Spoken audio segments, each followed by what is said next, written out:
Indeks harga saham gabungan pada perdaan kemarin ditutup ambruk dan terkoreksi dalam. Tak tanggung-tanggung bahkan merosot 2,41% ke posisi 6.587,09. Koreksi ini juga membuat indeks harga saham gabungan menjadi indeks dengan kinerja terburuk di Asia pada perdagangan di hari kemarin. Sebanyak 490 saham turun, 119 naik, dan 173 stagnan. Nilai transaksi hariannya bahkan mencapai 11,74 triliun rupiah yang melibatkan 21,23 miliar saham dalam 1,25 juta kali transaksi.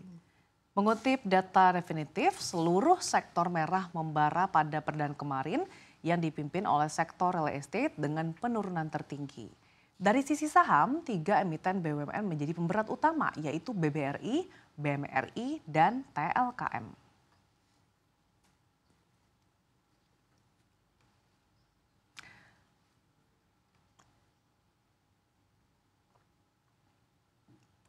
Wah, parah banget ya Bram kalau kita lihat kemarin cukup dalam sampai hampir 3%, 2,41%. Meskipun memang kalau kita lihat dari mayoritas bursa gitu ya di kawasan Asia Pasifik memang juga kompak bergerak merah nih. Tapi indeks harga saham gabungan ini wah cukup amburadul. Ya, sebetulnya kita menantikan ya apa saja sih kiranya yang juga dapat mengerek indeks harga saham gabungan kembali ke level-level positifnya. Karena memang informasi yang kita sampaikan tadi disebutkan bahwa salah satu penyebabnya adalah karena tekanan yang terjadi di saham atau emiten BUMN Sasa dalam hal ini. Karena memang hal ini juga terjadi tepat sehari setelah Presiden Prabowo Subianto meresmikan Danantara, justru indeks harga saham gabungan terjerembab di zona merah. Betul banget, kita tahu ya Bram, kalau ketiga emiten tersebut merupakan portofolio awal aset badan pengelola investasi tersebut.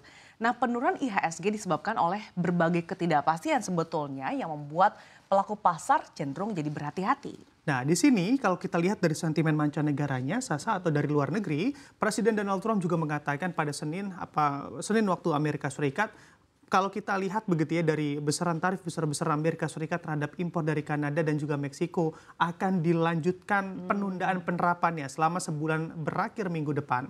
Tentu ini juga akan menciptakan ketidakpastian lagi secara global bahkan volatilitas yang akan terjadi.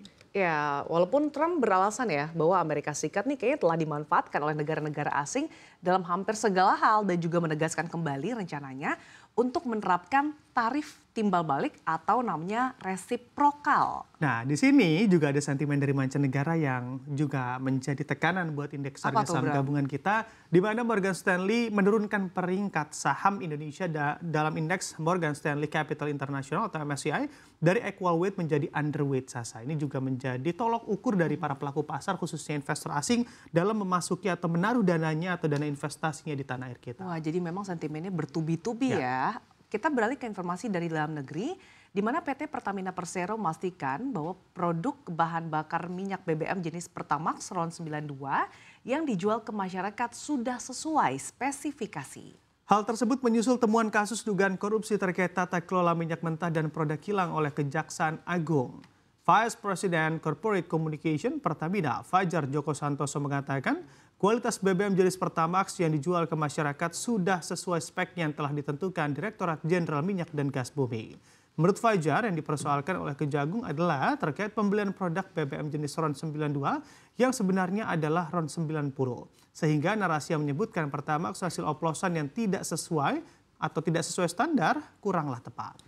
Sebelumnya Kejaksaan Agung telah menetapkan 7 orang sebagai tersangka dalam kasus tindak pidana korupsi terkait tata kelola minyak mentah dan produk kilang pada PT Pertamina Persero, Supo Holding, serta kontraktor kontrak kerja pada periode 2018 hingga 2023.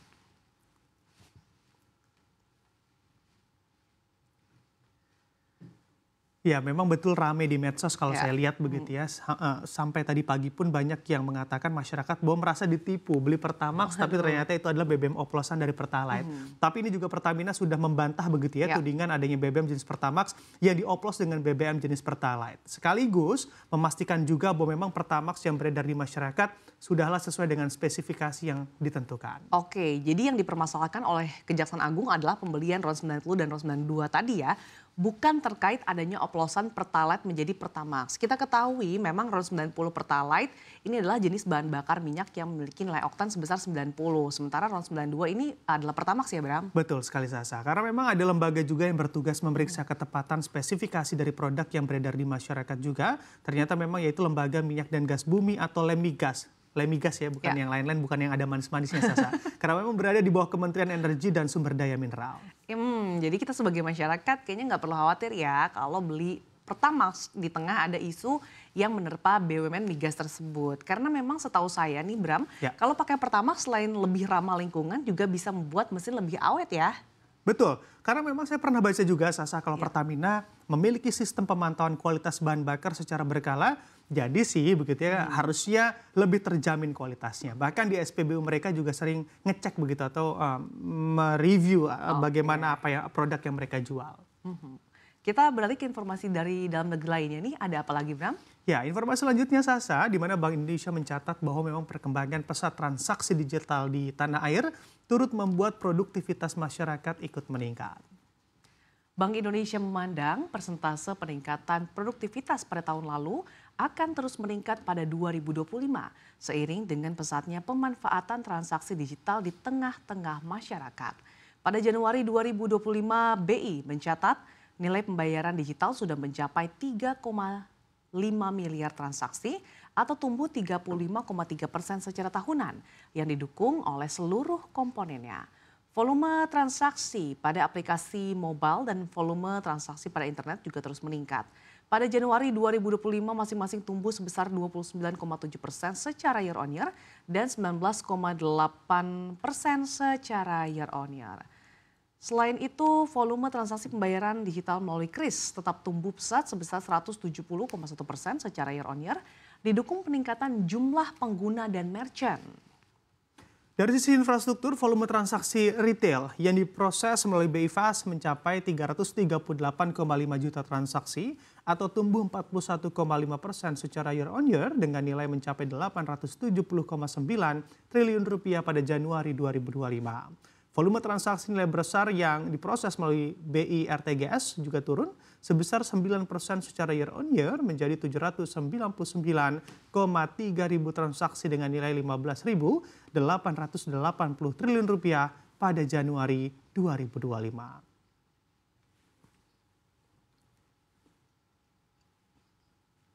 Nah, dalam melakukan transaksi pembayaran nih Bram, lebih suka payment secara digital atau konvensional yang menggunakan cash? Ya, kalau lebih suka, saya lebih suka payment digital sebetulnya Sasa, lebih satset begitu ya, praktis dan juga lebih mudah untuk dilakukan. Bahkan kadang saya juga dapat cashback nih Sasa kalau ada promo begitu ya kalau dipakai pembayaran digital. Wah bener banget nih, saya juga suka manfaatin promo-promo kayak gitu.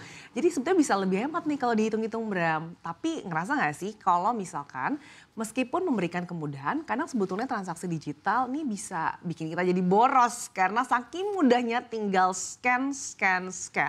Oke, memang betul sekali. Nggak ada yang salah dari pernyataan Sasa karena memang lengah dikit jadinya tinggal klik dan juga scan terus bayar begitu ya. Tapi di satu sisi juga harus sedia uang cash nih, karena memang meskipun semuanya sekarang apa-apa serba kris, serba transaksi digital, tapi memang ada beberapa sisi begitu ya, atau beberapa transaksi yang memang tidak bisa dilakukan secara digital. Contohnya bayar parkir begitu ya.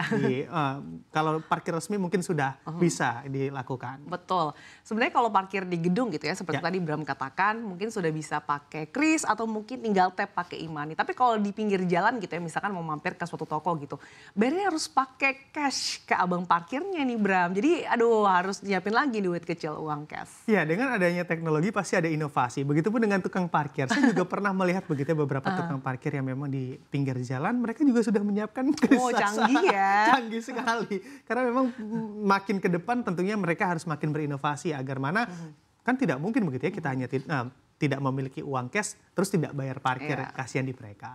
Tapi kayaknya kalau misalkan semua lini masyarakat sudah menggunakan kris atau pembayaran digital, semuanya semakin praktis dan saset gitu ya. Mungkin nanti habis ini Bram bisa beliin kita kopi gitu ya, tinggal klik kan melalui payment digital. Gitu. Serba mudah. Kita beralih ke informasi berikutnya, di mana jumlah dana pihak ketiga atau DBK perorangan terus mengalami kontraksi.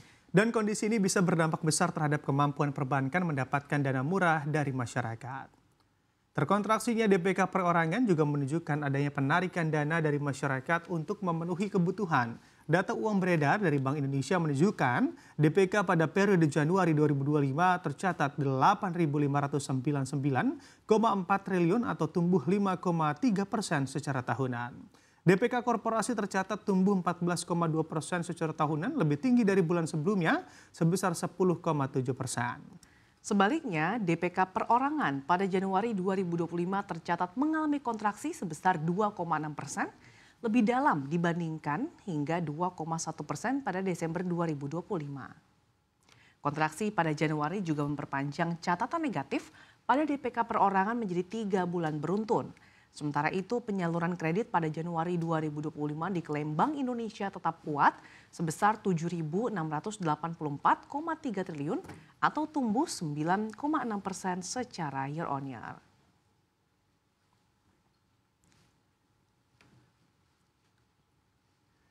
Ya, dari informasi tadi tentunya Sasa perlu describe ke masyarakat begitu ya. Sebetulnya DPK perorangan kontraksi ini menjadi kabar buruk buat ekonomi kita atau kabar baik untuk tanah air kita, Sa? Ya, jadi Bram sebetulnya pada dasarnya ya, DPK ini kan merupakan dana atau uang yang disimpan oleh masyarakat. Misalkan Bram simpan nih dalam bentuk tabungan, giro maupun deposito, ini termasuk DPK gitu ya.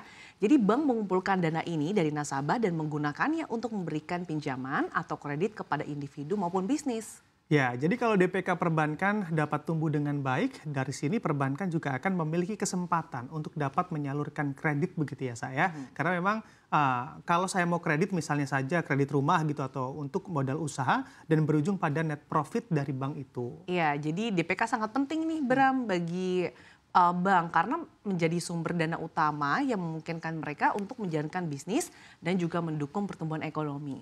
Kalau DPK perorangan menurun kayak informasi tadi, jadinya bank memiliki lebih sedikit dana deh untuk dipinjamkan sehingga bisa menghambat ekspansi kredit. Nah, artinya kalau DPK mengecil maka pasokan dana murah juga akan semakin terbatas gitu ya, saya karena memang berarti bank juga bisa semakin kesulitan dan juga bersaing dalam memperebutkan bunga murah di masyarakat dengan menawarkan bunga simpanan yang semakin besar. Iya, kredit perbankan ini kan salah satu motor utama pertumbuhan ekonomi ya. Jika akses terhadap kredit berkurang, maka berbagai sektor ekonomi seperti manufaktur, properti, dan perdagangan bisa terkena dampak negatif. Jadi memang ternyata cukup memberikan multiplier effect nih Bram. Nah, itu dia yang juga perlu diperhatikan begitu ya dari sisi perbankan tanah air kita. Kita beralih ke informasi selanjutnya, Sasa. Otoritas Jasa Keuangan atau OJK mencatat total jumlah rekening atau Buy Now, Pay Later atau Pay Later mencapai 20 juta rekening per 2024. Wakil Ketua Dewan Komisioner OJK Mirza Aditya Suara mengatakan, jumlah tunggakan pay later sebenarnya kecil, namun tetap menjadi perhatian OJK karena total rekeningnya mencapai 20 juta. OJK juga menyoroti maraknya penggunaan pinjol di tanah air. Mirza mengatakan pinjol sebenarnya berperan penting untuk membuka akses keuangan bagi UMKM dan masyarakat yang tidak memiliki akses ke layanan perbankan. Saat ini ada 97 perusahaan pinjol di Indonesia yang telah berhasil menyalurkan pembiayaan sebesar 77 triliun rupiah per Desember 2024. Namun ada juga pinjol ilegal yang masih digunakan masyarakat. Karena itu OJK memblokir 2.500 pinjol sepanjang 2024. Mirza mengatakan keluhan yang masuk ke OJK setiap bulannya paling banyak terkait pinjol dan pay later. Hal itu juga katanya memang menjadi konsekuensi dari dunia sistem pembayaran yang terintegrasi seperti saat ini.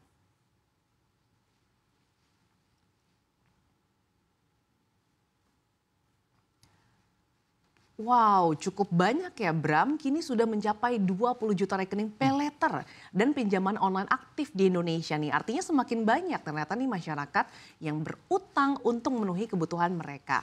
Apalagi kita dengar bersama nih ya, OJK bilang tunggakannya sih kecil sebetulnya. Tapi dengan jumlah rekening sebanyak ini, apakah kita sedang menuju krisis utang konsumtif? Ini yang menjadi pertanyaan. Ya betul sekali karena bahkan OJK sendiri mengakui begitu ya Sasa bahwa pinjol dan pay later punya peran penting dalam inklusi keuangan terutama bagi UMKM dan masyarakat unbankable atau yang sulit mengakses perbankan. Dari datanya pun kini sudah ada sebanyak 97 perusahaan pinjol resmi yang telah menyalurkan pembiayaan hingga 77 triliun rupiah per Desember 2024 Sasa. Nah tapi di sisi lain nih yang lebih mengkhawatirkan Bram, Banyak warga yang justru terjebak dalam utang pinjol ilegal. Karena kalau kita lihat datanya nih, sepanjang 2024 saja OJK sudah memblokir 2.500 pinjol ilegal. Nah ini menunjukkan bahwa masyarakat masih mengandalkan layanan yang tidak diawasi dengan baik. Sampai-sampai nih Bram, penasehat Prabowo Bambang Brojonegoro ikut menilai bahwa penyebab utama warga menjadi korban pinjol adalah rendahnya literasi keuangan di masyarakat kita. Artinya apa? Nah masalah ini bukan sekedar regulasi tapi juga soal edukasi. Kalau masyarakat tidak paham resikonya, mereka ini akan terus jadi target empuk oleh pinjol ilegal. Wah, bahaya juga ya saya, karena memang keluhan soal pinjol dan pay later dikatakan masih mendominasi laporan ke OJK atau Otoritas Jasa Keuangan setiap bulannya.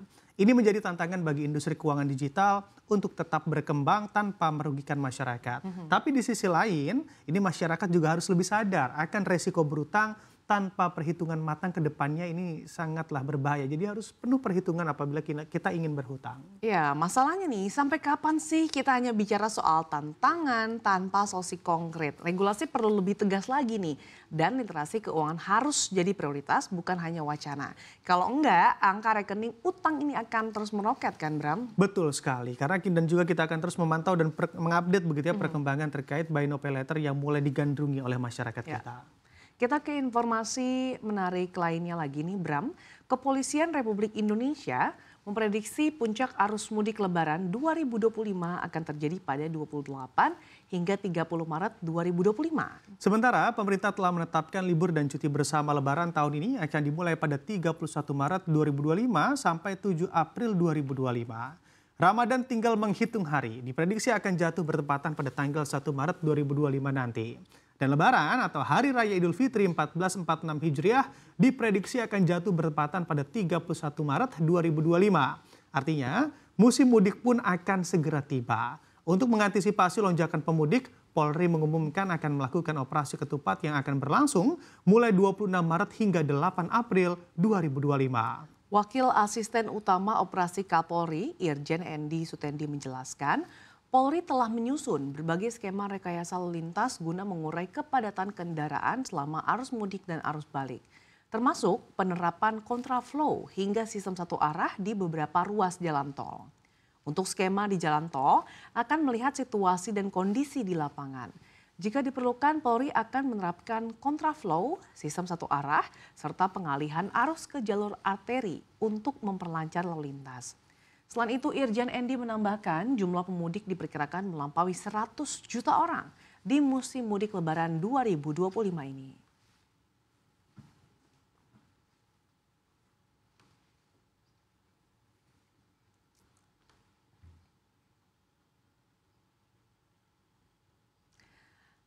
Lagi-lagi nih kita dihadapkan pada persoalan klasik, puncak arus mudik yang diprediksi terjadi kepadatan lalu lintas. Artinya jutaan pemudik berpotensi akan berdesakan macet-macetan jalan tanpa adanya jaminan kelancaran nih Bram. Pertanyaannya, apakah pemerintah sebetulnya benar-benar siap atau kita hanya melihat solusi yang itu-itu aja? Ya, melihat respon dari pihak kepolisian Nisa, memang Polri menyiapkan begitu ya atau telah menyiapkan rekayasa lalu lintas seperti kontraflow dan sistem satu arah untuk mengurangi kemacetan. Bahkan operasi ketupat juga akan digelar mulai 26 Maret untuk mengantisipasi lonjakan pemudik nantinya. Sebetulnya hal-hal yang sering kita dengar dari tahun ke tahun begitu ya dari hasil ini. Nah, tapi yang menjadi pertanyaan, hal-hal tersebut cukup nggak sih? Karena kalau kita lihat gitu ya, setiap tahun aja selalu dengar solusi serupa, tapi pemudik tetap terkena macet. Apalagi tahun ini jumlah pemudik diperkirakan lebih dari 100 juta orang. Kebayang nggak tuh Bram? Kalau skenarionya masih seperti tahun-tahun sebelumnya, jangan heran kalau kemacetan akan kembali terjadi di musim mudik tahun ini. Ya, memang tantangannya besar juga Sasa. Karena kesiapan infrastruktur serta kepatuhan pengemudi juga berperan dalam mengatasi kemacetan lalu lintas. Pemudik juga dihimbau untuk merencanakan perjalanan dengan baik dan mengikuti arahan petugas di lapangan agar walaupun situasi di lapangan padat, tetapi terbilang atau dikategorikan dalam kondisi yang kondusif. Ya, tapi tanggung jawab utama tetap di pemerintah ya. Dalam hal ini, karena bukan sekedar mengurai kemacetan, tapi soal manajemen transportasi nasional yang lebih terencana. Kalau hanya mengandalkan solusi darurat setiap tahun, kita tidak akan pernah benar-benar terbebas nih dari masalah ini ke depannya. Ya, tentunya kita berharap atau kita harapkan bersama mudik di tahun 2025 ini lebih baik begitu ya saya dibandingkan tahun kemarin.